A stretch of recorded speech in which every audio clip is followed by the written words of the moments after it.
I'm David Myers, faculty member in the UCLA History Department and the UCLA Alan D. Leve Center for Jewish Studies. On behalf of the Leve Center, I'm delighted to welcome you to today's event, which features Professor Kenneth Moss of the University of Chicago and his new book, An Unchosen People, Jewish Political Reckoning in Interwar Poland. The book, which you can see right there, is available through Harvard University Press and wherever books are sold.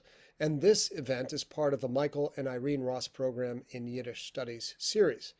So just a word about our guest. Ken Moss is the Harriet and Ulrich E. Meyer Professor of Jewish History at the University of Chicago.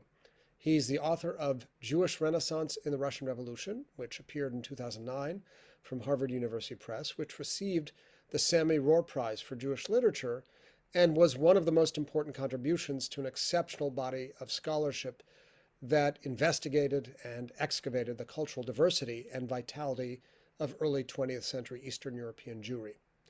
Ken is also co-editor with Ben Nathans and Taro Tsurumi of From Europe's East to the Middle East, and together with Yisrael Bartal of Volume 7 of the Posen Library of Jewish Culture and Civilization, dealing with the years 1880 to 1980, which is forthcoming from Yale University Press.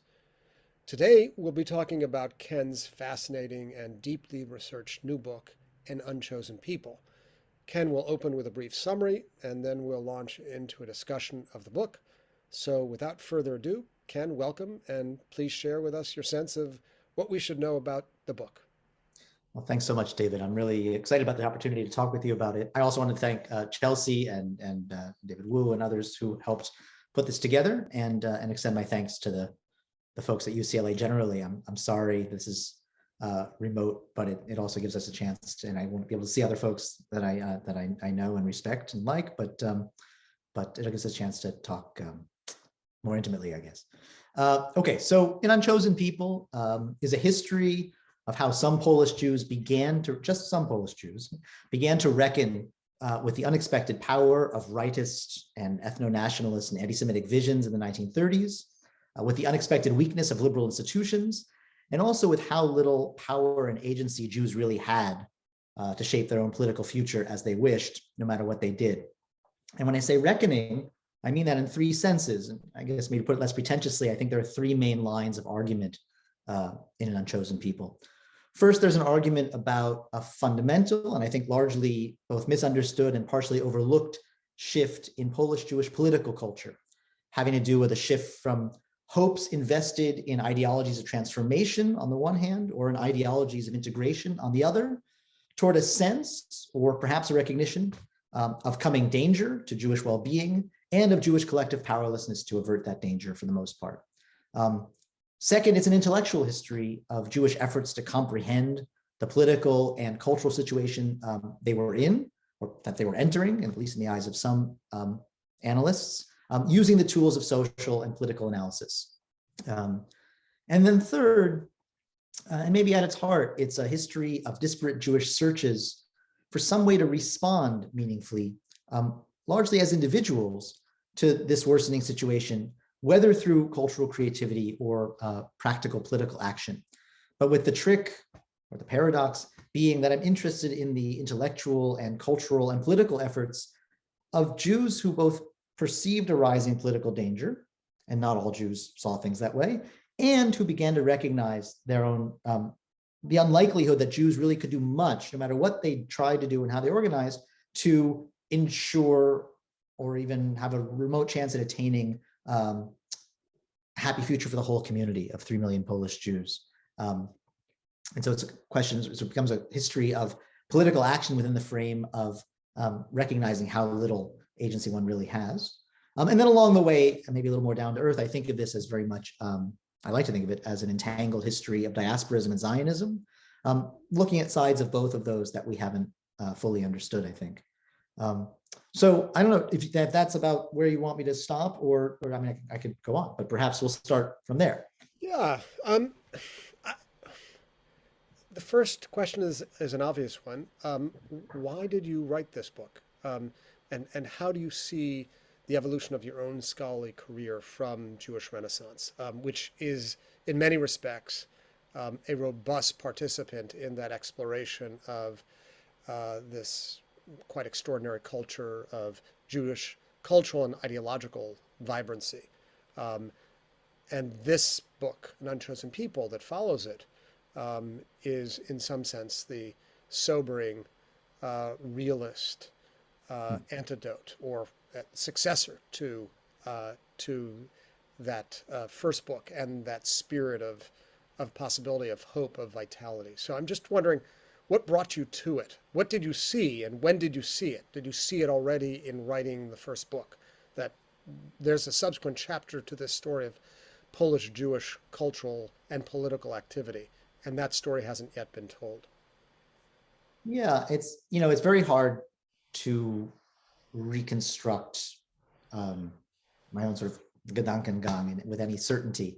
I would say that maybe I'll say a few things about that. I mean, I agree with you, of course, and I'm happy to have contributed to with that first book a turn in the historiography, or a return perhaps, to taking the visions and the hopes of Jewish cultural creators seriously.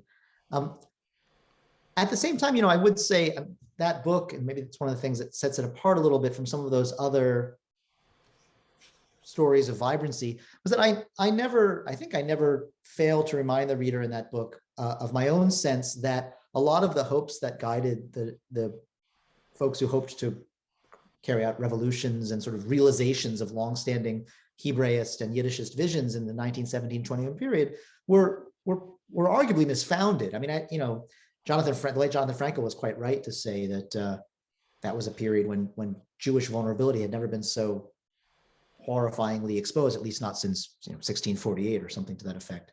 And so, in some sense, that was a book about ideological hopes and grand plans, and this one is about something quite different. That part, I think that's a really nice way to put it. At the same time, I think there were lines of filiation between my sense in that first book of the fragility of the hopes, the somewhat delusory nature of hopes that nonetheless, perhaps because of the illusion, drove a whole range of figures to articulate their hopes and their visions fully because they thought, now is the time to realize them. Perhaps they were wrong, but they thought so, right? But it's true that this book, I think I would say that, history itself has a say. It certainly was not outside my interests going into the first book to ask what happens to Jewish hopes, both political and cultural, in the course of the 1930s. Maybe the one thing that I really didn't know going into the second project was how centrally I would be concerned fundamentally with political analysis and political thought at a distance from earlier hopes and ideological investments. I think I entered the project imagining that this would be like the first book, primarily a cultural history or history of Jewish culture, faced with a kind of horizon of nationalization in the new nation states that succeeded the imperial, the grand empires. But it's somewhere along the way, and that's probably has something to do with political events in our own time. I realized that actually my primary interest was how some people began to reckon with political dangers and political powerlessness, which is very different from asking how they had to recalibrate their political ideologies in the face of complexity within the cultural sphere.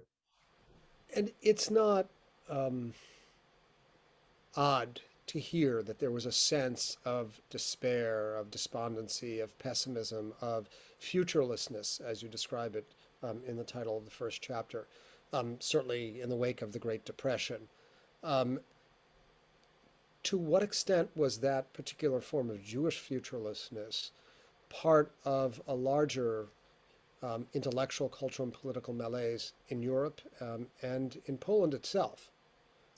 Yeah, this is a fair question, and it's interesting. I think the first time I broached it was in response to a question that David Engel asked at a conference that you and Sarah and others organized years ago at UCLA. It was a very important moment for me to think about this project. I'll answer that somewhat obliquely by saying that this is not a book about every depressed Polish Jew, nor is it about a culture of catastrophism. Both those things certainly obtained, and one could have, and sometimes I found myself almost veering into writing a history, a kind of Robert Wollian history of, generational malaise or something to that effect. I think I would at least ask the reader of the book to take seriously my argument that's really laid out, I think, in chapters 2 and 5, that part of the transformation in political culture I wanted to get at, which doesn't apply to everybody, but it does apply to many Polish Jews, was that some of the people who were increasingly worried about the prospects of Jewish life in Poland were anything but kind of panicky catastrophists with ready-made models of how that could happen. There were plenty of such people, but there were also people, and quite a few, from every camp of Polish Jewish life at every level of Polish Jewish society, who were making serious efforts, no less serious than the ones we make when faced with political complexity, to gain some analytical traction on what they were dealing with, to get a sense of where it might go, how fast, and with what consequences, and to find out what they could do about it. One of the many sources I think about when I think about that is a source by a shlicha, a woman sent by the kibbutz movement, the kibbutz milchad movement in Palestine, to get a handle on why so many young people with no background in Zionism were flowing into Hechalutz, the pioneer organization that was supposed to prepare them for, as we know, of course, prepare them for a life of pioneering Hebraist, collectivist, socialist, often militant self-sacrifice. And what she found, she traveled across southern Poland, what many other shlichim found across Poland, both very much upset her as a Zionist, but intrigued her as a sociological observer. As a Zionist, she was very unhappy to find that a lot of these young people who had joined the movement had zero interest in any of its grand ideological claims, were not interested in Livnot Libanot, or at any rate had a very mixed and complicated relationship to these Zionist myths, mythemes, ideals. But what impressed her was that these were really serious people. They really asked questions which placed Poland and Palestine in the same frame. They wanted to know how nationalism was transforming political life. They wanted to understand the sources of antisemitism. They wanted to understand the relationship between political and economic events.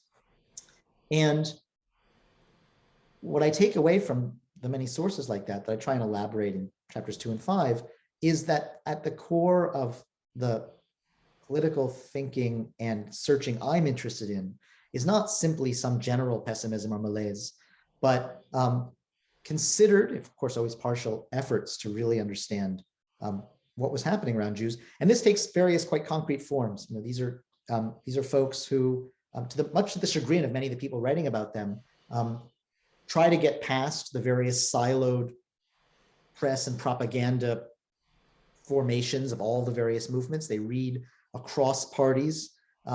They write directly to folks in Palestine to get a sense of what things are really like. They walk away from Polish Jewish parties with some regularity, searching for better answers.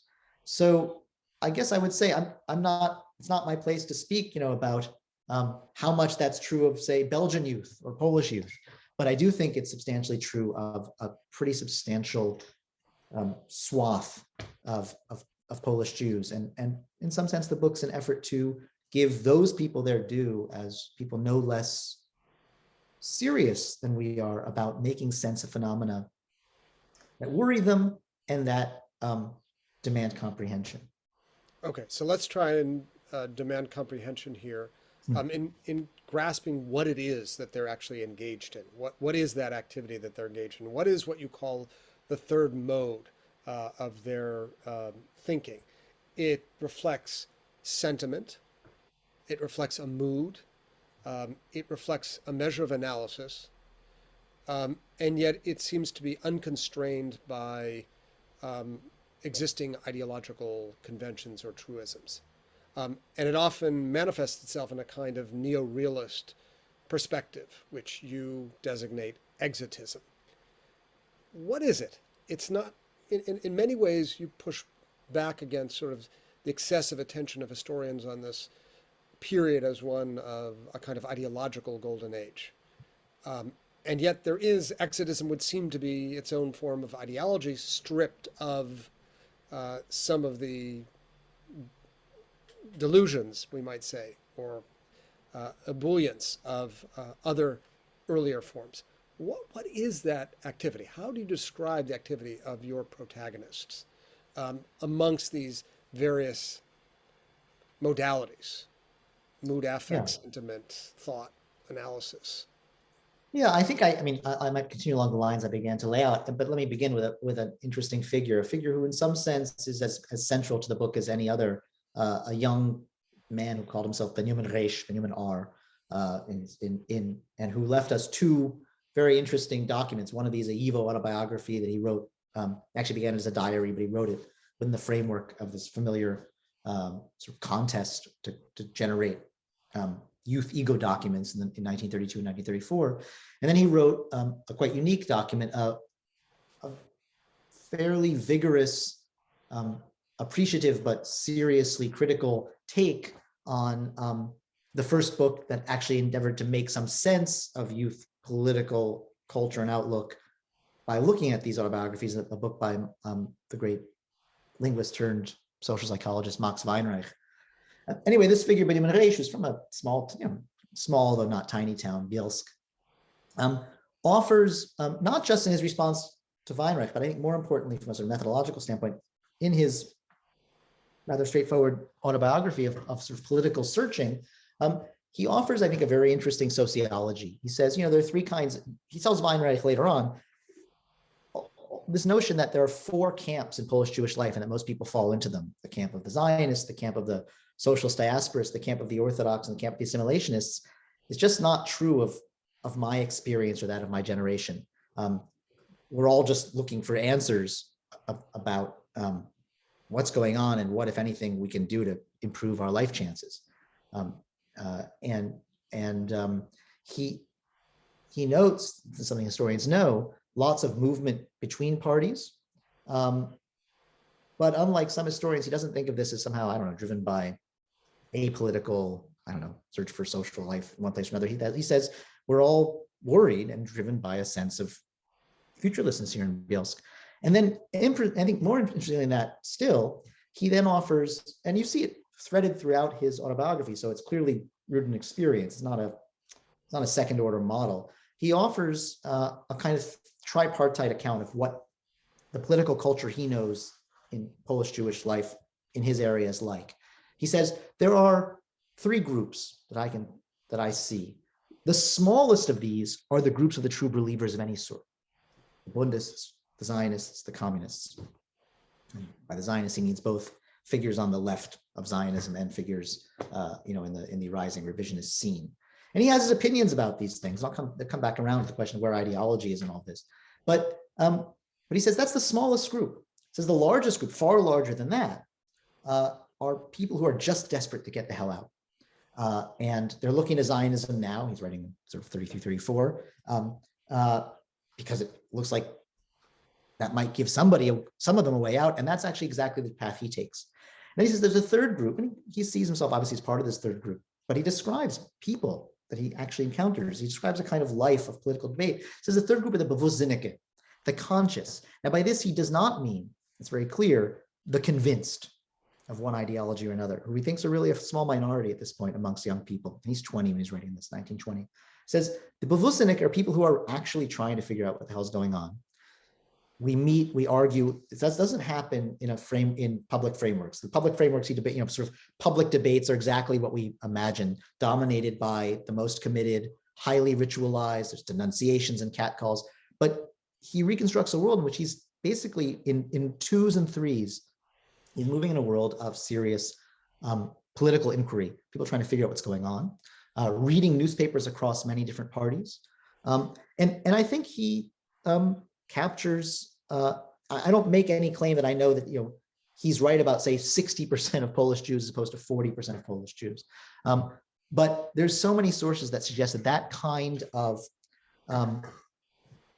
effort to understand analytically what's going on in ways that begin from a recognition of the inadequacy of the various existing ideologies, from a sense that one's categories are not adequate to the situation one finds oneself in. Those are the things that I think, are a massive phenomenon hiding fairly much, very much in plain sight. I take that from multiple angles in the book. I mean, so I began in a kind of phenomenological vein here. In the book that comes later, one thing I would say right off the bat is one thing that's very clear, and this is the third mode term that I use in chapter 2. One thing that's very clear is that there are masses of Polish Jews who are not confident about any of the programs on offer, any of the kind of imagined 4 camps that we so often spend our time focusing on in Polish Jewish history. And there's mass defection from a whole variety of parties. The mass influx to Zionism, everybody, the anti-Zionists, the Zionists, everyone agrees, from Ben Gurion to the Bund, that the large part of that mass influx is not a kind of conversion to, a really coherent vision of Zionism, but very much a practical exploratory interest in whether Zionism can get you a certificate to get out. And that's why so many people join Hechalutz specifically, because, it's that because it has some, quite limited, but more access to some of the certificates the British are giving to the Jewish Agency than most other organizations. And when you take all this together, you realize, that any account that begins by saying that Polish Jews were, for the most part, committed to one or another ideologies, I think that's just wrong. I think most weren't. Many were worried. Some of those who were worried were engaged in asking serious questions, all of which is the forcing bed for the kind of thought and searching I'm actually fundamentally interested in. Right. So one of the really interesting features about this idea of exotism, as you've suggested, is that you have many non-Zionists and even anti-Zionists coming to the conclusion that the best choice for them is to move to Palestine. And it sort of upends our understanding of well-established boundary lines amongst distinct ideological movements in the most fundamental way. You talk in particular, one of the fascinating recurrent figures who surfaces in your book is Max Weinreich, who we should talk about all the important literary works that you excavated and plumbed the depths of in this book. But I'm thinking in particular of his reportage from Palestine. Can you talk a little bit about what Weinreich, not a impassioned Zionist, needless to say, comes to understand, and is he an exemplar of that exotism that you've spoken about? Let me begin there. He's not an exemplar of the exotism. And Weinreich never abandons. He continues to vote for the Bund, as far as we can tell. That's what Lucy Davidovitz sees in 38, and that he's lost a lot of his faith if the Bund has anything to offer, but he certainly supports it when and insofar as there are elections. I think what's interesting about Weinreich is maybe a little bit different than that. One of the forms, two things really are very interesting in this context.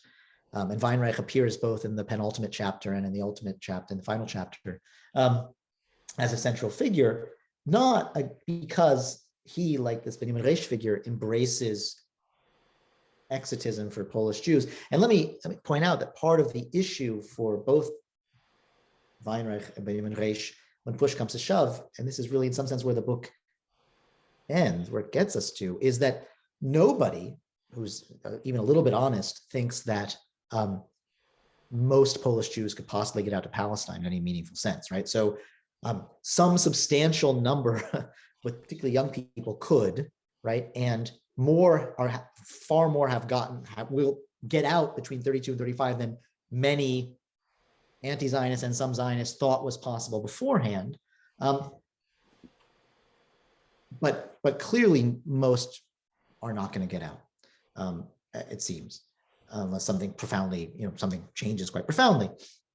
And Weinreich, for Weinreich, that is fundamentally a hard stop in how far he's willing to take seriously the Zionist project. But from beginning at the end, let me take a step back and say this. Weinreich was not only a non-Zionist, he was an anti-Zionist of a special sort. He was an anti-Zionist who, unlike many anti-Zionists in the East European Jewish intelligentsia, was not a sort of was not hiding a complex relationship to Zionism in his past. He'd had no moment of romance of Zion, zero, and he's just not interested in the 20s. He thinks it's exotic and kind of stupid, and it doesn't move him in any way at all.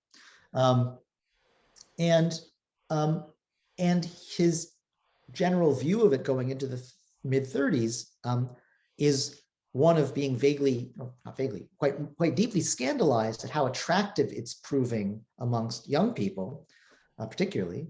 And generally his view is that he sort of mobilizes a variety of psychologistic, one might say, categories to make this argument. And this is a point that Barbara Kirschenbach-Gimlet and others who've worked on Weinreich have made, that he basically expends a lot of effort in his book, Der Weg zur Jugend, written between 33 and 35, arguing that Zionism is a kind of escapism at best. It's a kind of a merely psychological compensation in the Freudian sense of something that feels like you're doing something, but is in fact not really an activity. It's a kind of, it convinces you that you're doing something when in fact it avails you of nothing. It's against that background that his travelogue to Palestine from a trip in late 1935, his first trip, is I think so interesting, because even as he remains very skeptical about the Zionist project in all of its forms, he is certainly growing more and more worried that the situation of East European Jewry is really going off the rails in a lot of ways, economically, politically, psychologically. And in that sense, in that context, what's really fascinating about his travelogue of Palestine is not that he embraces some version of Zionism, but that he, and this is quite rare, takes seriously for the first time some of Zionism's claims that it is offering some substantial numbers of Jews a better life than what they can hope for in Poland or in Eastern Europe, East Central Europe, and take seriously its claims that to have actually helped several 100,000 Jews, and that it might help yet more, right? And to find a better life in terms that have nothing to do, as far as he's concerned, with the Zionist claptrap about cultural transformation. Although he's very interested to find that some of that cultural transformation is more than just, is not just a Potemkin village. I mean, that he's interested in the successes of Hebraism, but they're not the central concern of his travelogue. The central concern of his travelogue is what sorts of things Zionism or the Yishuv has accomplished through territorial concentration and through working hand in glove with colonialism to open Palestine in very limited but real ways to substantial numbers of Jews. I think the most interesting part of Weinreich's conclusions have to do actually with how he thinks about Palestine and the German Jewish plight, because he won't ultimately extend this all the way to East European Jewry. He's too committed to the East European Jewish and Yiddish diaspora. But he does, late in his travelogue, he talks to Hanoch Reinhold, one of the very few people he names in the travelogue, who was later sadly infamous for being the guy who blocked the Beatles in Israel, as Hanoch Reinhold. But at the time was a young man who played a tremendously central role in the Jugend Aliyah project in Germany, which ultimately got community funds and parents to agree to, and made it possible for about 1,000, I think the number's about 1,000 German Jewish young people to get out, move to Palestine by themselves. And Weinreich says, as far as German Jews are concerned, Zionism's proven itself right in the sense that they have no future there. That's clear. They ought not to stay and fight for a future that has no prospect. That community's finished one way or the other. Under those circumstances, at Weinreich, it is correct for the German Jewish individual to try and get out. And if Zionism can help 100,000 German Jews set themselves up in a far better situation, that's an achievement that every nationally minded Jew concerned about the Jewish Commonwealth should be happy about. essentially full stop, right? That's sort of where he ends that aspect of the argument. What's interesting to come back to this figure, Benjamin Reich, is he, in his response to Weinreich, not to the travelogue, but to Weinreich's book about Polish Jewish youth, social psychology and political outlook, he takes it, he sort of calls that bluff. Weinreich says, as far as East European Jews are concerned, Zionism, since it can only offer actual exit to some small, although not negligible portion of the young people who want it, therefore it must be judged irrational for all these kids to join Hechalutz, young people join Hechalutz. And Benjamin Reich says, no, that's not irrational at all. It's the only action I can take that actually puts me within some kind of, gives me some chance of having a certificate and getting out. Everything else, is fruitless. It's wasted effort. So he, in a sense, argues to Weinreich that Weinreich's analysis of a kind of the necessity of a kind of triage politics for German Jews applies just as well to Polish Jews, something that Weinreich himself never accepts. I want to get back to Weinreich, but do we know anything of the fate of Benjamin Reich, who is spectacularly literate and articulate in assessing the condition of fellow Polish Jewish youth? We don't. I know that there's actually been, anyone who's come across him has found him fascinating. And just a couple months ago, Kamil Kijek, who has been an incredibly important interlocutor for me for this project and whose work on Polish Jewish youth culture was an essential starting point. He and maybe a couple other folks, and I'm blocking, published a Polish translation of both of these Yiddish documents, the Leve autobiography and the response to Weinreich, I'm pretty sure. And he, and then another young scholar who's been very important for me as I think about this project is Ronayona. She also, and I haven't actually seen this part of the work yet, I must say, because I think it's only for the book. Wasn't a dissertation, which I did have the chance to read. She also, in a discussion of Bielsk, of his town, she thinks she found the reference to who he might be, a figure who goes by a different name in the recollections of someone who did survive. If this Benjamin, remembered from 1939 by a Bielsker, who was part of those youth circles, is the same Benjamin, it would seem he didn't survive. And it doesn't seem that we really know. There are ways in which the description of that Benjamin don't fit all that well with what is clear from these documents, and other ways, including his sort of ambient skepticism about all the answers out there, that do fit. So it could very well be the same figure. And if so, okay, I want to go back to Weinreich, Max Weinreich, a towering figure of Yiddish culture, founding inspiration of YIVO,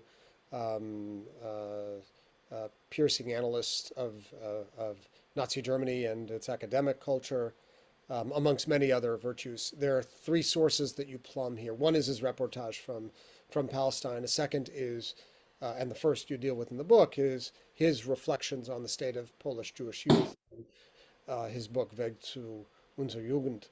And then third is the set of observations he has to make and the analogies he draws with the condition of African Americans in the United States. yeah. If you could say a bit about that. Why is that experience so important to Max Weinreich?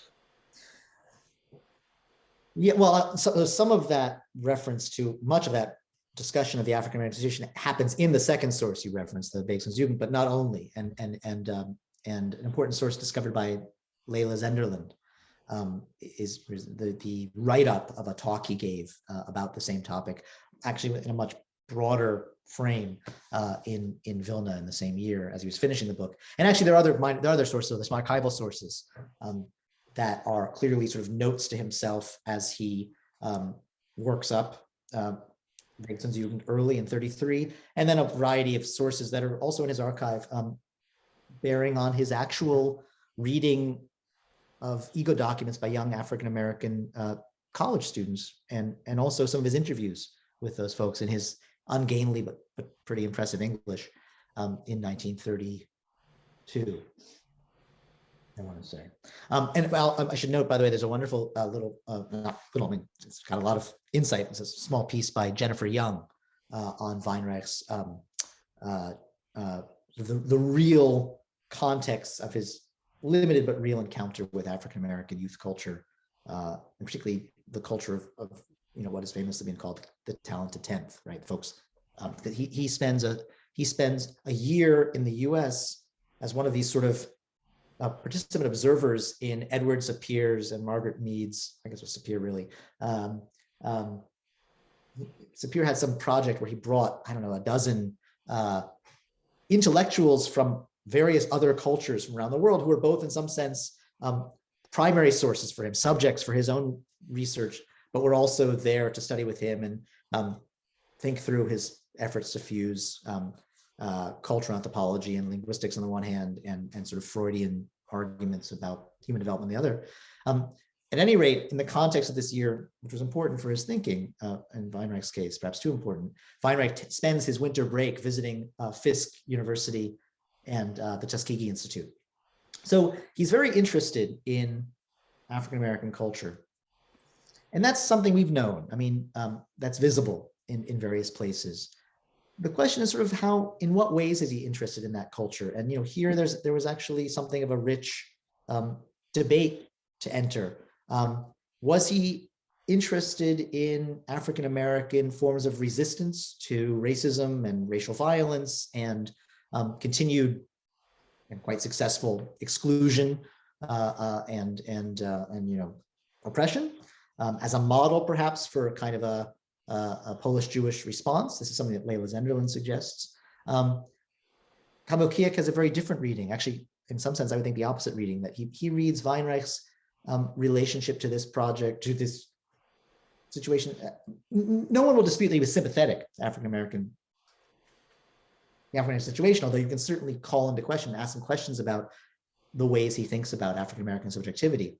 But he's certainly 100% sympathetic to the view that this is sort of an outrage and that these people deserve to be allowed to live decent, happy lives no less than anybody else and have rights and so forth.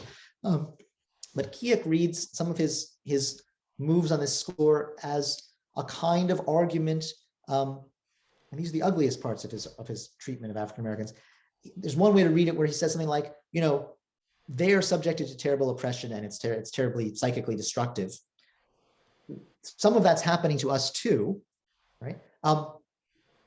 But we, and here he means only the Yiddishists in Polish Jewish life, but we, those of us who have not tried to assimilate to Polish culture, have a kind of cultural yesh of our own national culture that offers us a way to push back against the kind of the psychic woe of exclusion and oppression. And those who don't have it, be they, and this is of course an absolutely outrageous way of reading African-American culture, but be they these poor young people at Fisk or Polonized Polish Jews, simply suffer without compensation. This is his, Now, I read this differently from both. I think that what's very clear when you put all the sources together is that he would have liked to think the latter.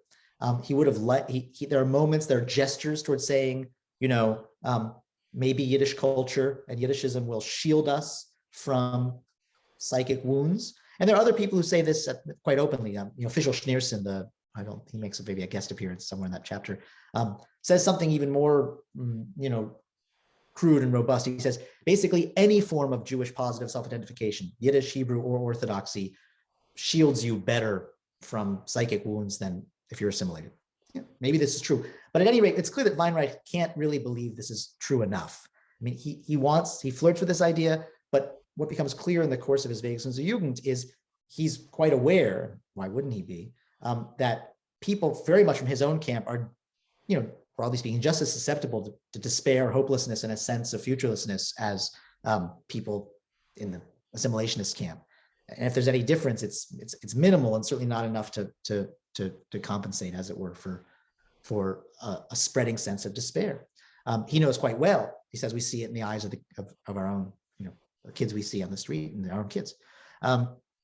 All of which leads him to wrestle, and you can see him how deeply uncomfortable he is, to wrestle with the question of whether his sense of the kind of horizonless psychic woe of just being excluded and hated no matter what you do, whether that is in fact what's coming to be the defining condition of Polish Jewish life at least among young people, across their ideological divides. And you can see that idea, which he doesn't like, resonates powerfully in the write-up by a journalist writing under a pen name, I don't know who it is, of the talk, who says something like, in this 2-hour lecture on the situation of African American people, including not just students, but a whole range, much broader range of African American life, religious life, social life, various folks in various classes and so forth. The respondent says, we could see our own situation unfolded here. And he doesn't mean that happily for anyone. So that's in some sense how I read Weinreich's engagement, although you can see him being pulled, I think, toward the Kiekian. I think Camille's at least partially right, that he would like it in some sense to make this a polemic against assimilation. But he just can't convince himself. He knows too much to think, and he's too honest to claim that, the Yiddishist swath or diasporist swath, the ideological true believer swath of Polish Jewry is fully armored against despair, because he can see it's just not true. So there's I suppose, irony or paradox built into the account you offer. It deals with a period from 1926 to 1935, or you sometimes reframe it 1928 to 1935, which is seen as a period of the Pilsudski period, a period of relative state-based toleration towards Jews. And yet you show how sort of beneath the surface and even at the level of state-based actors, there's much more going on. One of your major calls to us is to complicate, is to understand in more complex terms all that's going on beneath and even on the surface. I'm interested in the fate of minoritarian discourse in light of what we we're just talking about. The sense that Jews are a collective entity, a minority, a national minority, owing to the short-lived legal regime that emerged out of the Paris Peace Conference and the Treaty of Versailles and the Little Treaties. What is the fate of minoritarian consciousness and understanding? You talk a lot about minorityhood, and I guess I'm particularly interested in knowing if any part of exodism, with its allergic reaction to sort of excessive delusional ideology, contains within it a recognition of the necessity of majoritarianism. Yeah, that's important questions. I think I would say this. I think that, one thing, let me take a step back and to a more general point, but then come back around to these very acute questions. One thing I'm not claiming is that that everyone ceased to believe in any part of the range of ideals. And I actually go out of my way to bring out a few figures who offer a kind of a counterexample, and therefore he's avoided departure. So someone like Avram Golem has very grim outlook on the likely near and medium term future of Polish and East European Jews. But he never for a second budges from the, oh, good, I have to plug in my thing, one second. He never budges at all from from an absolutely deep commitment to the classical minoritarian idea, the idea that, it's the sort of the Peretzian idea, that it's not just a fact that Jews are always going to be a minority everywhere in Eastern Europe, but it's a virtue and indeed a model for how the world should be organized. That it's a way of being a nationally minded person in the sense that will produce cultural richness and variety while critiquing the nation state. He's, I think, broadly a kind of federalist internationalist. He has these ideas maybe that the League of Nations, he's writing this in 34, so it's 33, 34, so it's a little bit crazy, right? But that the League of Nations can be, and the various states that belong to it can be talked into extending Jews' kind of transnational national rights, right? So he doesn't for a second budge from his deep commitment to diasporism, although I think probably beneath that, he just won't budge from his deep commitment to Yiddishism. I think there's, that tends, I don't know if there are any real diasporists without also a sense of how much they're committed to a Yiddish culture, and it's really only there in Eastern Europe that it's going to have a future. Be that as it may, one of the things that made me sort of sit up and take note of Weinreich's engagement with the African-American experience is that contextually you can see him, it's part and parcel of a way in which he's starting to reckon with the possibility that East European Jews are not going to have what he had imagined 20 years earlier to be a sort of normal national existence with a flourishing culture and lots of institutions. They may in fact be in a kind of permanent defensive crouch. They may in fact be, they are clearly, he recognizes, Polonizing very quickly, without any clear, horizon of acceptance on the other end. In fact, maybe the opposite. Maybe there's a sense of a disjuncture between cultural self-transformation and acceptance, which again is one of the reasons why the African-American case fascinates him so greatly, right? And so he's beginning to say, well, we need to think. He doesn't forgo the idea that diasporism is the right ideology in principle, but he does start to think maybe minority life is best understood not so much in terms of these legal hopes, these legal frameworks and the hopes we invested in them, but in terms of a bad horizonless condition. Now, this comes back around to your last question, which is a really important one, and it's been asked of me a lot of different ways, and I'm partially not equipped to answer it, because one way to ask your question is, did being exposed to this sense of danger and the various kinds of realia of treatment that gave that sense force, did that generate maybe something like solidarity with the global minority condition?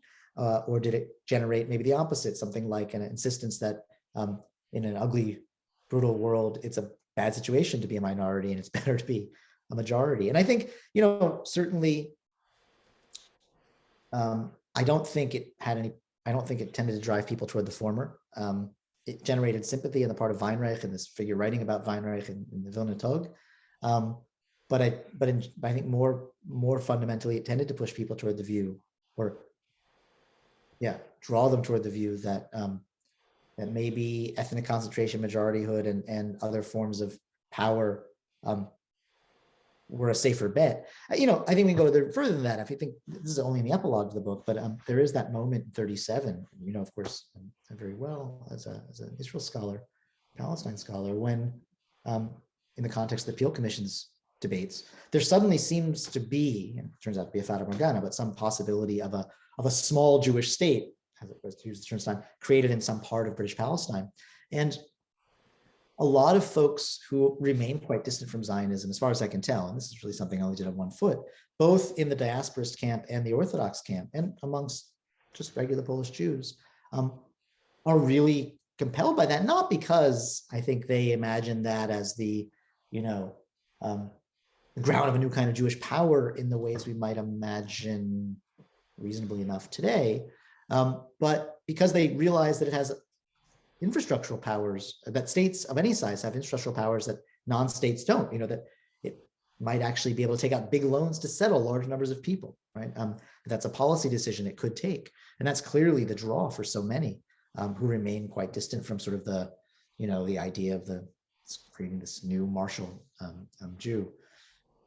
But all that said, I think probably there is some elective affinity between despairing of Jewish prospects in Poland, despairing of Jewish prospects in Europe generally, and being more open to a kind of nationalist majoritarian logic. Right. I want to think a bit more about the cohorts you study, and I should just say to the viewers that you make really remarkable use of a number of really wonderful bodies of literature. The 300 autobiographies generated by Yivo, I think between 1932 and 1934. Yeah, I don't read all 300. Don't read all 300 of them. Kamakiak does that. Yeah. This body of social, psychological, and social research, more generally, trying to assess the nature of the conundrum faced by Polish Jews, and literature. really probing analyses of a wide range of literary expressions. So this is something that readers of the book will derive great benefit from. But the impression one gets when one sort of assesses your reading of these various sources, very often one gets the sense that there's a remarkable degree of clairvoyance here. There is a stunning adumbration of what is coming. From 1928 to 1935. You don't take up the next period, 1936 to 1939, or the period thereafter. Now, this, of course, is a very dangerous proposition, and we are warned against engaging in what Michael Andre Bernstein calls backshadowing, so sort of reading the past through the lens of the present and lining everything up in neat linear fashion. And you yourself say this is not a work of teleology, and you indeed don't intend it to suggest that the prescience of your actors leads to one and only possible conclusion. But how is one to resist that impulse? What is it that you want us to understand about this cohort, who just seem to capture a genuine sense of the depth and breadth of danger at that moment? Well, I think I would say, first of all, I'm not sure that what exactly they capture. I mean, oftentimes they have a sense of looming danger, but when they're pushed to analyze it, I think sometimes their analysis, generally, they don't imagine that Germany's going to invade and exterminate everybody, right? So, I was just reading this article from years ago in the New Left Review, Tony Michael's recommendation about Trotsky's, quite prescient pronouncements in 1938 that there would actually be mass murder. I mean, and the figures I'm studying generally don't make that claim. In some ways you could say,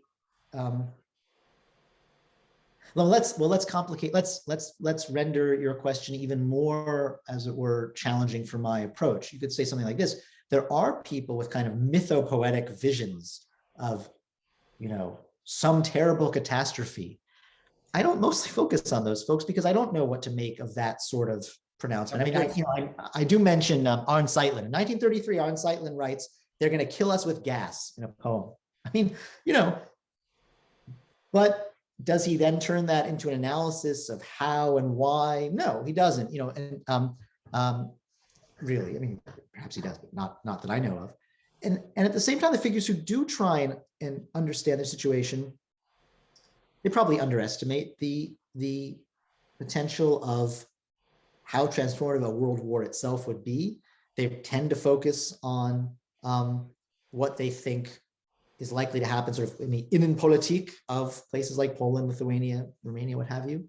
And they tend not to think in terms of extermination, although, of course, that's the term people use, but they mean that in sort of a economic extirpation sense. They tend not to know exactly how bad this is going to get, how quickly. But having said all that, I am, at the level of the intellectual history I'm concerned about, which maybe takes up sort of the middle third of the book, I wanted to simply allow those analysts who did try to figure out what sort of moving parts, what sort of processes and velocities were likely to transform the life of the region and therefore Jewish life in ways that previous ways of thinking had not prepared them to understand, and to see if they could predict at least something like how long this would last, how bad it would be, right? And what their analyses yield. I mean, I wish I could say, I discovered some great Jewish political sociologist we had never heard of before who got everything right. I think it's much narrower than that, but not without interest. Maybe less for understanding what was about to happen to East European Jewry because of German extermination policies, but actually to understand sort of what was likely to happen to middleman minorities in an age of nationalization and politics of fear, abiding economic problems, slow development, and belated development, right? I mean, You could say they predicted the fate of Africa's Indian population better than they predicted the fate of Polish Jewry per se. But I am interested in the ways they do get some kinds of new purchase on how nationalism works, how a fairly small and determined right wing committed to a politics of fear and can undermine seemingly stable liberal institutions. And in that sense, I think of them as part of an unfinished story of progressive social thought and inquiry, trying to figure out why seemingly extremist politics that seem fairly marginal can actually prove so robust and so quickly transform institutions people thought were fairly stable. And you can see, of course, the shadow of other things happening in our time. But right. To me, it's not, maybe it's less, the shadow is the wrong term. I think it cast a lot of light and helped me understand the kinds of problems these folks were having, because they came out of the progressive tradition, the intellectuals I talk about in the middle of the book. They were either Marxists or they were Marxisants. They tended to think in terms of 20 to 30-year conjunctures. They tended to think of political institutions as largely following the logic of capitalism, never really getting out in front of it. And they tended to think that beneath fulminations and Baroque cultural sensibilities, one could find stable, real interests. And all those are things they have to ask themselves with, not everybody does, but the ones I focused on do. Some people ask themselves, said that clearly that sort of set of tools is not adequate to what we're looking at today. And we have to ask a different set of questions. We have to look for new tools. And I wanted to follow that, search. I don't know that it yielded great prophetic insight. And so I don't call them prophets, and I flip that around. Those who do sound prophetic, and there are such, Pascal Kaufman, I don't know, Aaron Zeitlin, tend in some sense to be the catastrophists with whom, you opened. I mean, are they talking about mass murder, or are they sort of making Spenglerian arguments, or are they talking about, or are they basically just recapitulating undigested political theology, or being driven toward a political theology that Jews are fated to suffer? I'm not suggesting that no one should be interested in that, but I actually, I wanted to ask, where are there forms of analysis about what might happen, and also what one can do, either culturally or politically, about it. And I leave the arguments about prophecy to the right. to Though better scholar. You do call out sort of a certain measure of self-delusion of the hardcore communist world, and you do highlight the quite understandable realpolitik of exoders to Palestine. And sort of that would seem to suggest two poles of an ideological spectrum. Certainly, sort of the journey from A to B is the journey taken by American Jewish neoconservatives in the wake of the Stalinist excesses. We've, in our brief email exchange about this question, determined that is not your path. But what do you want to say in sort of staking out, or in our calling attention to these polls about not just your historical period, but that period that followed it? Yeah, I mean, I think that's a fairly, some nested claims I want to make. One is there were plenty of reasons to be worried between 26 and 35, even in Poland, which indeed was at that point one of the relatively quiet it wasn't like Nazi Germany after in 32 to 33. It wasn't like fascist Catholic Austria after February 34. But there were plenty of reasons, both at home and abroad, including those things I just mentioned, for reasonable people to ask what is happening to the post-World War I order, and what place will there be for us in the next 10, 20, 30 years. That's A. So in that sense, I don't dispute that. So the empirical starting point of the book, but by no means the place I want to spend a lot of time, which is just in chapter 1, is to say there were lots of Jews who were worried, right? And then, of course, no one really disputes that. We can argue, it was 80%, it was 20%, it was 30%, but clearly that's true. Clearly it spanned all different parts of Polish Jewish society. Clearly it wasn't everybody. And clearly there were a lot of people who had countervailing faiths that they maintained or even that they discovered in the course of the 30s. And I don't deny that at all.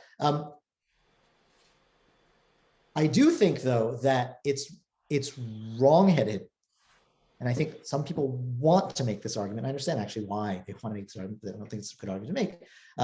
That it's wrongheaded to suggest that it was more reasonable, given what people could see, to imagine that things were going to work out well, or that social revolution was going to transform Eastern Europe such that the whole deck would be reshuffled in ways that would solve the Jewish question.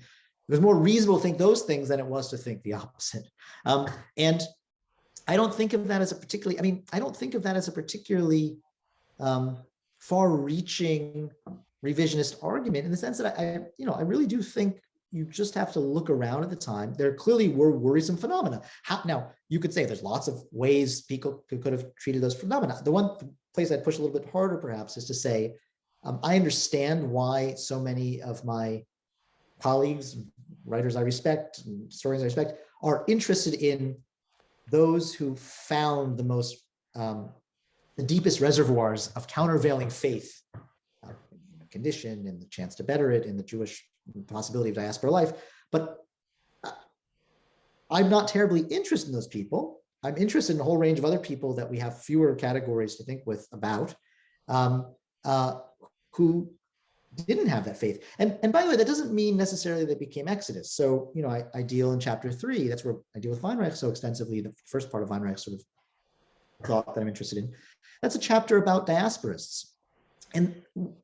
But it's a subset of diasporists. It's a set of diasporists and Yiddishists for the most part, who were not, as I put it, armored by Marxist faith and didn't have a kind of clear account of how this was all going to end well, and certainly had none of this kind of strange paradoxical faith that I think a long literature on socialism has gotten right, on revolutionary socialism, that that it's always darkest before the dawn, that these are Chevlei Mashiach in the secular sense, that that this is the slaughter bench of history, but out of this immiseration is precisely, this is where the weapons, this is the forge in which the weapons of revolution are being hammered out.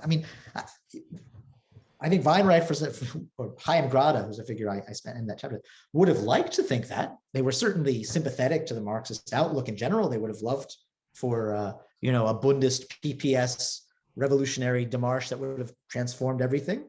But they didn't think it was really going to happen. It just seemed unlikely. And I begin that chapter by looking at some folks who did retain their certainties or changed one certainty for another. So a minor Yiddish poet who I discovered in the continent, I discovered, but I didn't know about him before I did this research, Moshe Knappheis, he's around after the war, he survives.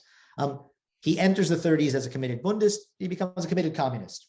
And he says, in something he publishes in 36, this is a poem I wrote at the turn of the 30s and 31. It's still full of all kinds of pessimistic, as you put it, malaise. But now I know, and I feel better about the fact that I know that I have a better armature of political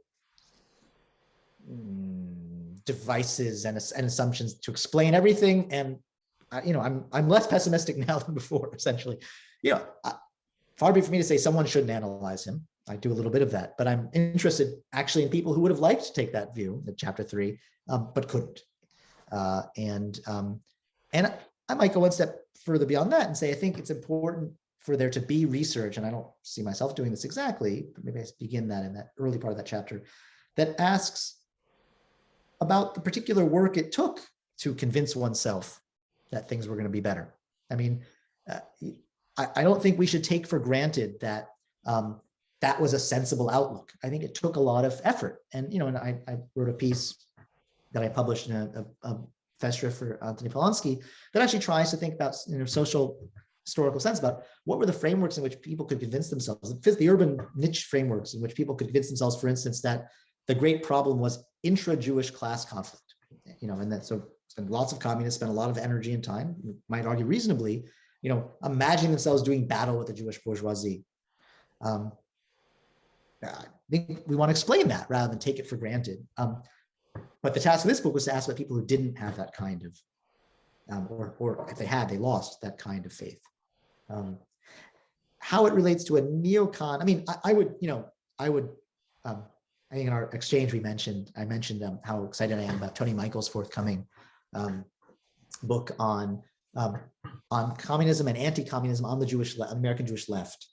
And one of the things he shows, and I think it's a really helpful reminder for those who care about these things, is that, first of all, I mean, in a general sense, you didn't have to be being against the mass murder of millions of people in the name of a better tomorrow. It's not, hopefully, not a neocon monopoly. I would also make, I don't read the neocon.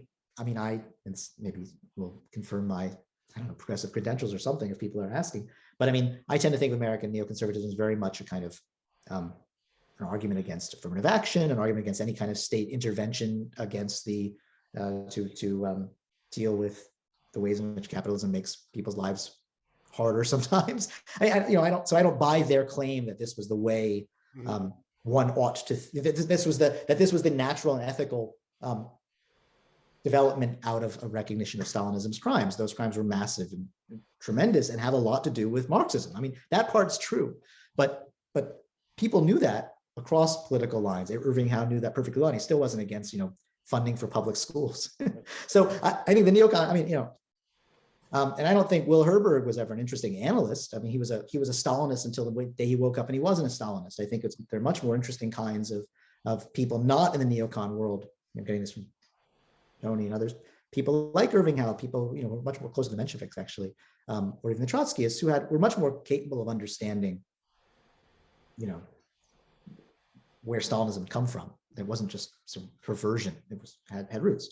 Anyway, leave that aside. I mean, I think I would turn this all around and be back on our topic and say, I think that I would like to think that one can be a progressive about things that matter today, if that's one, and still be able to appreciate both the very real problems facing Jews in Europe in the 30s. I mean, as Trotsky did, right? If you're looking for, a mashgiach out there, right?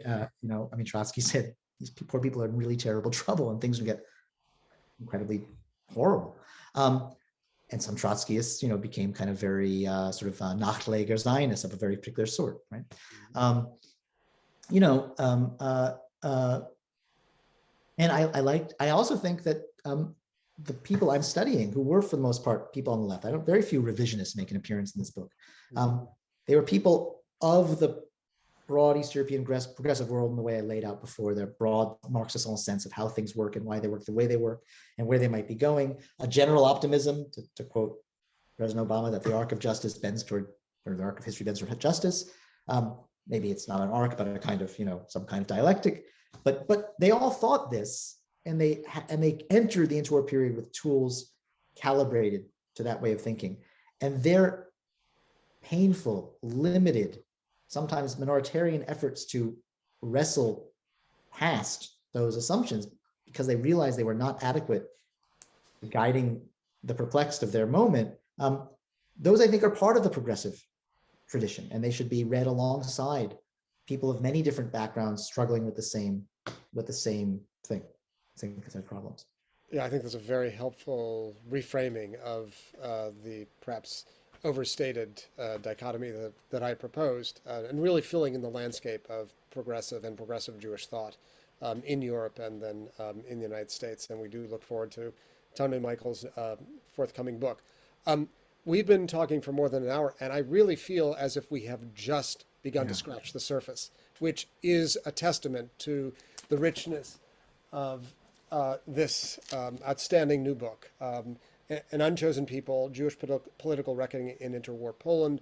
Our conversation partner has been Professor Kenneth Moss of the University of Chicago. Ken, it's been just a great pleasure to be in conversation with you. Well, thank you, David. It's been a pleasure and an honor for me. And I'll take the opportunity to say to the listeners who may come, I hope, I'd be really delighted and very curious to hear about people's thoughts and reactions to the book. And thank you, David, and thanks to all at UCLA for giving me this really wonderful opportunity.